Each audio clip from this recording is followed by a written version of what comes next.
I'm Jasmine Cacho, bringing you today's burning issues and the hottest news here on News Force. Here are today's headlines. The ICT warns public against scammers using stolen pre-registered SIM cards. Comelec cleared of security breaches in 2022 elections. President Marcos Jr. welcomes government's digitalization efforts. Former UK Prime Minister Tony Blair intends to support transportation projects of the Philippines. BI arrests 3 Chinese nationals wanted for economic offenses. Professional networking-focused platform names 15 in-demand job roles in the country. Fair and balanced news. Comprehensive reports that will take you to the heart of the action. This is News Force. According to the Department of Information and Communications Technology, or DICT, scammers may deceive phone users by using stolen and pre-registered SIM cards. JC Ogaire for the full story. According to DICT Undersecretary Ana May Lamentilio, buyers as well as sellers of stolen and pre-registered SIM cards are responsible. There have been instances of stolen and pre-registered SIM cards being sold. The law forbids this, and not only a fine but also a jail are available as penalties. Meanwhile, Lamentilio made the point that after SIM cards are required to be registered, scammers can still find alternative ways to operate. Since identity thieves might use stolen SIM cards to commit crimes, she urged the public to notify their telco providers once if their SIM cards are stolen. For Golden Nation Network, this is JC Ogaire.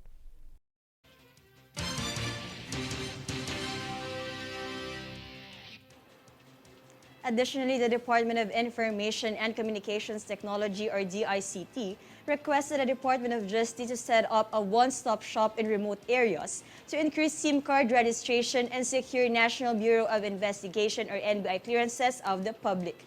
She also said that NBI clearance can be presented as a valid government-issued ID for SIM card registration.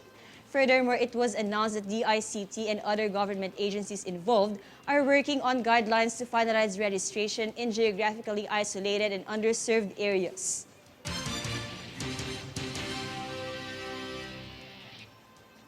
Moving on, the Commission on Elections has been absolved of liability for failing to disclose security breaches during the general elections on May 9 last year.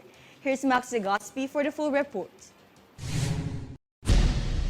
The Commission on Elections, or COMELEC, has been cleared of liability for concealing security breaches in the general elections on May 9 last year. According to lawyer John Rex Laudianco, director of the poll body's Education and Information Department, the National Privacy Commission, or NPC, has discovered that the COMELEC and its automated election systems, Servicer Smartmatic, are not subject to liability for data privacy violations. The COMELEC's decision to clear liability was premised on a decision issued on September 22, 2022, in a case initiated by the NPC's Complaints and Investigation Division, or CID. The NPC-CID claimed that personal data breaches on COMELEC and Smartmatic servers involved server forms and overseas voter lists. However, an investigation revealed that COMELEC and Smartmatic are not legally responsible under Section 30 of the Data Privacy Act of 2012 for hiding security breaches involving sensitive personal information. The NPC also determined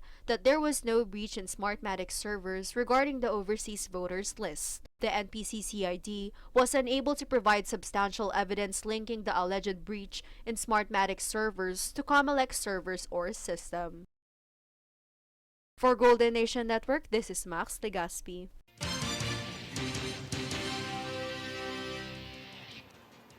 Pag-ibig announced a record high of 117.85 billion pesos in home loans released in 2022. Daniza Lopez for the full report. The 117.85 billion pesos released home loans in 2022 by the Home Development Fund Pag-ibig has hit a record high. In a statement by the Pag-ibig, home loans released in 2022 increased by 21% or 20.57 billion pesos compared to 2021 with 97.28 billion pesos. Head of the Department of Human Settlements and Urban Development, 11th member Pag-ibig Fund Board of Trustees, and Secretary Jose Rizalino Alcazar said that they are pleased with the record high release home loans in 2022. As home loans they release increase, the number of Filipinos who have their own houses also rises. He added that the performance of Pag-ibig attests to their united efforts in settling the housing backlog of the country in accordance with the intention of President Ferdinand Bongbong Marcos Jr. in Pambansang Pabahay para sa Pilipino program. Meanwhile, Pag-ibig Fund Chief Executive Officer Marilyn C. Acosta said that the 105,212 housing units financed last year hits also a record high, where she said that it is the first time to finance over 100,000 housing units in just 1 year. For Golden Nation Network, this is Daniza Lopez.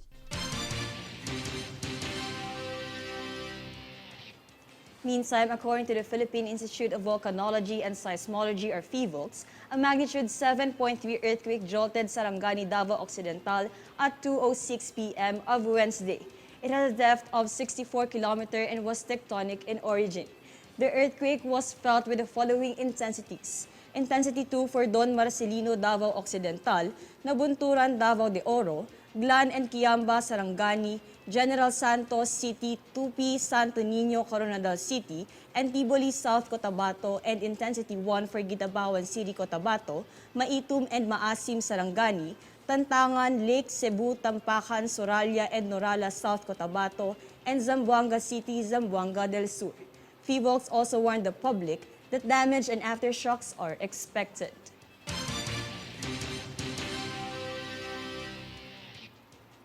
The National Disaster Risk Reduction and Management Council, or NDRRMC, reported over 1.5 million people were affected by floods due to shearline and low-pressure area.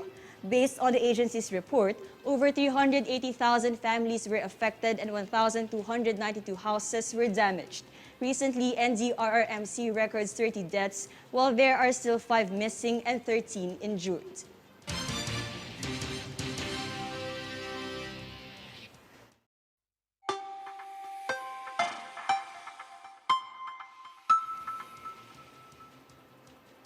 Weather update. As per the Philippine Atmospheric, Geophysical, and Astronomical Services Administration, or PAGASA, the shear line is affecting the eastern sections of southern Luzon and Visayas, while the northeast monsoon is still affecting the rest of Luzon.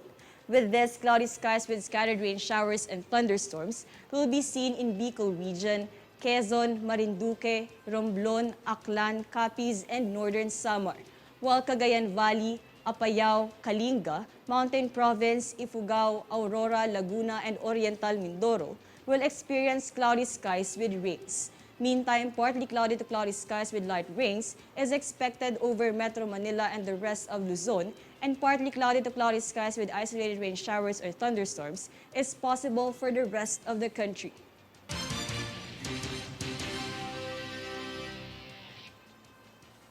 Coming up next, a news sports.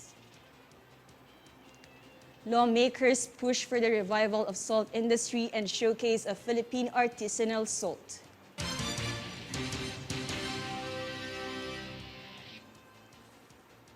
Senior Citizen Party List Representative Ordanes vows for continuous improvement of benefits for elderly.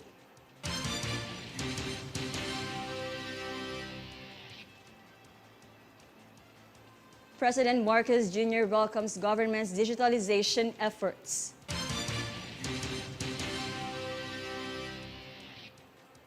Stay tuned for more stories and reports when News Force returns.